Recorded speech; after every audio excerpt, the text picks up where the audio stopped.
Well, hello, model car fans. Welcome to the Muscle Car Modeler. My name is Ralph, and this week I'm going to finish up and show you where I'm at with this particular one, the Ghostbusters II Ecto 1A, the '59 Cadillac Metro Meteor ambulance that what they used in the movies, which there were a number of them. This one is the 1A through Ghostbusters 2 AMT kit, older kit. Picked this one up. My son really loved the movies and really wanted. He kept asking me, "Do you have one of these in your kits?" And I actually do have the Polar Lights one of Ecto One, and searched for this kit, and I scored this kit too. But he's seen all the movies, and he's been bugging me to build it. So I decided between the two, I was going to start with this one, and it looked like a little bit more detailed kit compared to the other kit. So I did get started with this one, and you guys have seen it in the background, or I've done one or two episodes on it, but I want to show you where I'm at now. So we'll move this off to the side, especially since before I button this up and put this interior tub in there, because once it's in the body, you're not going to see hardly any of it, because as I decided I did want to do, I tinted the windows. So this thing, and it's funny because most of the parts are on the car. So, and you look at the things, and I literally built this out of the box. I didn't add any detail to it or anything, just built it really clean. I got fingerprints to clean off of it and everything, but just built it right out of the box, used the kit decals, and I had some issues with the Ghostbusters wanting, and it's one of those decal setting solution wasn't working. The more I tried to use decal setting solution, the more it actually just peeled off. It's like that stuff removed the glue. But body's painted just '59 Chevy white, which is what I had from my Corvette build. So I sprayed it with that. It's ermine white from Scale Finishes, and shot the red. Cleared the whole body after putting the decals on, and body came out nice. All the extra painting and detail work that went into this. I mean, there's really no other decals, but I did have some fun painting the different color buttons and dials, and I followed the directions on some of this stuff and looked at some reference pictures, but there isn't a whole lot of detail or references to go by. Beat myself up on what's accurate and what's not, because there's some things that are right or not right with this kit. But fine strips of bare metal foil on there, bare metal foiling all around the windows, getting all the different colored dots right on the sirens there, and then the green lights back there, and just all the general detailing, plus the taillights in there, and the red step and the Ecto 1 license plate. I like how these hoses came out. Just bare metal foil there, and this hose I had to stretch a little bit to get it to fit in there. The rear bumper doesn't quite fit as well as I'd like to, but not much I can do about it right now. But I hear fitting on this isn't quite its strong point, but really like how it just came out.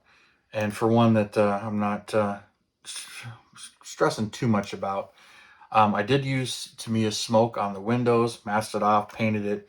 It did etch the glass a little bit. You can kind of see it, but you can still see through it, and blacked out a lot of the interior here, because parts of it you can see. And I got to fix some of that. And then did the front bumper here. It should not have this light here. The movie car doesn't. It only has the amber one on this side and the two strobes up on top. But the kid has it, and there's a hole there for it in the bumper, so I decided I was just going to leave it. Most people wouldn't even really notice. Just notice that it is Ecto 1, even though it's not the most accurate, but it's pretty darn close. It's really nice, and I enjoyed building it, just taking my time, and she's looking really, really good. But I did the chassis, really simple, nothing there. Cadillac motors are like dark blue. I left that black, but stripped the chrome off the wheels, used bare metal foil on the caps, painted those the same white. Then I just lettered the tires. These are the tires that come in the kit, the AMT ones. The car has BFGs, I believe, on it, but these are Goodyears. But I didn't change any of that. So just simply detailed this. Although I did realize something that I got to fix, not really fix, but these are really open, and I didn't black any of that out. I normally do, but I thought this being a simple chassis is going to cover all of it. Then I just mocking it up realized, no, it doesn't. So I'll black them out real quick and glue it together before final assembly. But the main reason for this video is I spent a lot of time on this interior doing the chrome and silver on this dash, these, you know, the CB and whatever this is. Just had some fun with some of the colors there. Did the two-tone gray bench seat, black carpets. It's got the phone there with the white buttons. Most of this I kind of follow the directions and what it said, and some reference pictures. Not the greatest. Painted the computer white. But like back then, I remember having an Apple II and a Commodore 64. Green screens with just a plain old text and white. So I just kind of had a little bit of fun doing that. And then, you know, just painted the protruded buttons, just different colors, and the gauges and stuff that are on there. Even though there's no plasma packs or anything in this, it'd be kind of fun to have a gurney with all the plasma packs. But I wasn't going to do any of that. Just kind of detail painted that thing. Just put some dots on it just because it was just a plain silver thing. And it's kind of funny. It's kind of like a domino now. And then silver inserts in the door panel, but use the Motolo chrome pen on the window cranks and handles and just put the black buttons on there. And just kind of had some fun with this. But, you know, once you put this in here, it's so hard to see through that tin. You can see through the windshield. You can see some of that stuff. And the light that goes in there, you can kind of see some of it. You can see the computer monitor in there and some of the other stuff. But you really can't see too much of it. So that was the main reason of that is I had some fun, did some fun painting it and detailing it, but didn't really do anything to worry about or any extra overall detailing, but just wanted to show you. So since it's apart, I'll show you. And then I'll just black these out, glue it together, and I'll show you what the thing looks like, but it'll be pretty instantaneous to you, so I can do the movie magic and do this. Well, I wish I could build all model kits that fast. That would be great. But I can do it in my mind that fast, but definitely not on film here or in reality. But it's fun to think about. But here she is, the Ecto 1A from Ghostbusters 2, all finished, buttoned up. Like I said, once it's in there, you really can't see the interior. I mean, you can see the stuff on the dash and that way, but some of that extra detail, and you can kind of see the computer and some of the screens and stuff, but you really have to look in there and you know, see in there, but you can kind of see through it, but not much. You know, I see the lighted kits and that stuff, but still really cool. And this was fun to build and do and detail. I didn't stress too much on it or really strive for any kind of perfection. Just really enjoyed it and kind of did it in between other builds as well as kind of a, I don't feel like doing this. You know, I kind of feel like working on that. Plus, you know, Ryan wanted to be involved, so did some steps with him and everything, which, you know, I've got a couple of those pictures that I shared before. But just really having some fun building this. But I like to research my cars, even though I really built this one out of the box and just kind of enjoyed it. And I had a couple of issues here and there, but not much. This piece here, I just had to stretch it out a little bit more so it would glue in because it kept wanting to pull itself out and pop, and getting all this stuff kind of to fit and hand paint all of it, but really wasn't too bad. Just took my time and was kind of enjoying it and painting it and just kind of following the directions. I was looking at pictures of the car and, you know, watching a lot of the scenes with it. And, you know, that's a lot of fun, and learning some things about this car and what it's gone through. And, you know, even sometimes the movie cars, reading about them and what they went. See, from what I read and what I understand, the first Ghostbusters movie, they had Ecto 1, and this is the car from the second movie. But I understand there were 3 cars total used in the original movie, the primered car that you see. And then after they fixed it up, there were 2 Ecto 1s. In case one broke down, they had the other one. Now, I understand that they sold the primer car. Nobody really knows what happened to that one, but they kept the 2. But what I really don't know, and what's kind of confusing, is when they did Ghostbusters 2, they built up this car, and I'm not 100% sure if they just took one of the 2 from the first movie and turned it into this car. The stories are kind of vague on that, but that seems to be what the major thought was. But there's sometimes it's said that there were two cars on set for the second movie, whether or not one was Ecto 1 and this one was Ecto 1A. But 1A is definitely different from 1. And even interestingly, there's some that actually say Ecto 2. So even though it's called Ecto 1A and you see that on it, I guess in the script it was written as Ecto 2. And there are some scenes where you actually see the license plate that says Ecto 2 instead of Ecto 1. But I guess that was changed somewhere along the process. But, you know, the wheels and tires are different. The main thing is it's still a Metro Meteor ambulance and it's the same body style. But all this stuff on the top is all different and updated. So I guess it's supposed to represent some new technologies and everything as far as the car goes. But it's pretty much said that there was only one Ecto 1A, I guess, after the movie. So it's kind of confusing if there were two or one, where it came from. Did they hunt down more cars? But the same thing with Afterlife.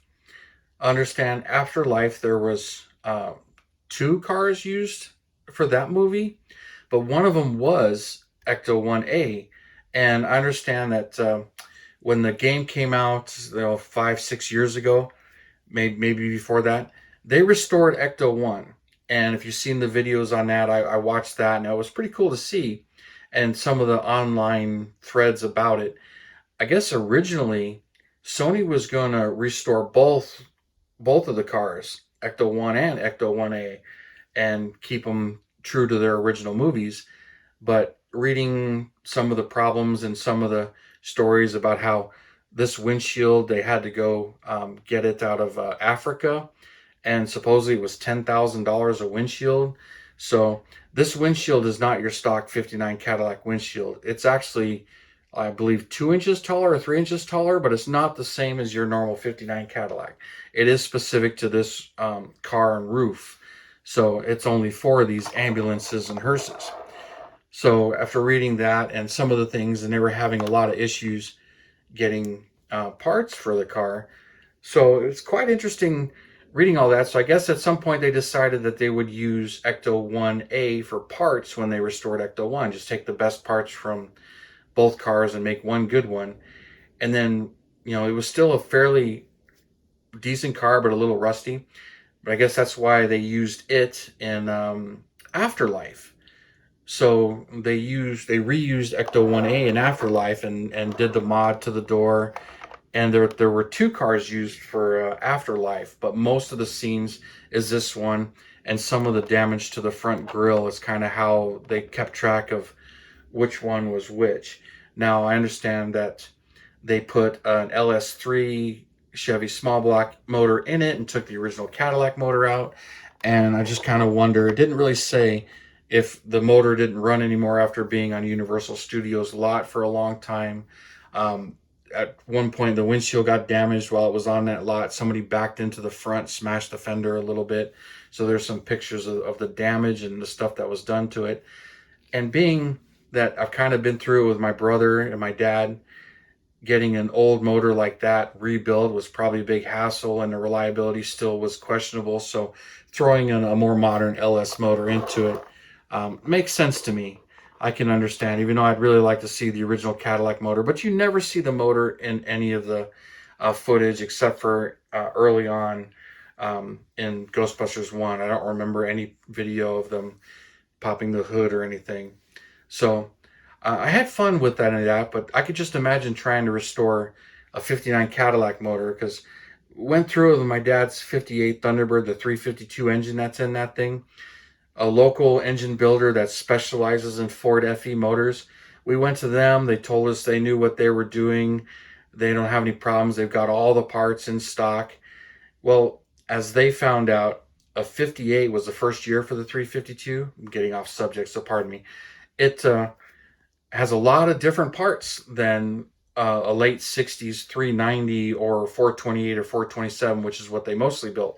So they didn't have a balancer, they didn't have pistons, they didn't have the right cam. There's a lot of parts that the early 58 through 60 motors had that were different. And so it ended up being a real big hassle getting that motor rebuilt. But anyway, this car, I'm really happy with the way it came out. It's really not, it's curbside. So like I said, there's no motor. I kind of showed the chassis and the top of it, and really happy with it and had so much fun with it. And just really cool how it came out. I would like to see if they eventually come out with a Afterlife one. That would be really cool. I kind of doubt it. I'm kind of surprised they haven't re-released this kit or both kits or either one of them. But I just wonder if maybe there's a licensing issue or something, which makes me wonder why the Surf Wagon came out instead. If they modified the tool or if it could be redone as the Ghostbusters, but I'm not sure which one they turned. I think it was this tooling that they probably turned into that. And I can see maybe there was no reason to have two tools, the Polar Lights and AMT version. This is the AMT one, having both versions. But I really enjoyed this. And the one thing I really, was trying to figure out if I want to fix is I left this lamp here. They give you 4 lights, but the screen used car, there's one on this side, there is not one on this side, and it has the 2 strobes at the top. So, but since it needed to fill in a hole, I just left that there. But painted those white, and the headlights I kind of left alone. I thought about putting something on them to kind of milk them down a little bit. Painted the white letters on it. And then I had some issues with the decals. For whatever reason, I seemed to put more setting solution on it, and it just didn't want to peel off or dry, and then there was no glue, so I ended up using some white glue and water to get those to stick better. But really enjoyed this one, and it's kind of fun as a slump buster and get me past some of the stuff and just work on when I feel like working on a model and I'm a little frustrated with this one or that one. So I hope you enjoyed it as much as I did. It's kind of another movie one. I've got a few of them, but crank it out. But it was in my stash, and my son really loves it, and I got to get it in the cabinet before he can start playing with it because he wants to play with it, especially now that it rolls and it's all done. But thank you for tuning in, subscribing, and all your comments and everything. I really do appreciate it. You guys, you have a wonderful Saturday, and I will see you next weekend.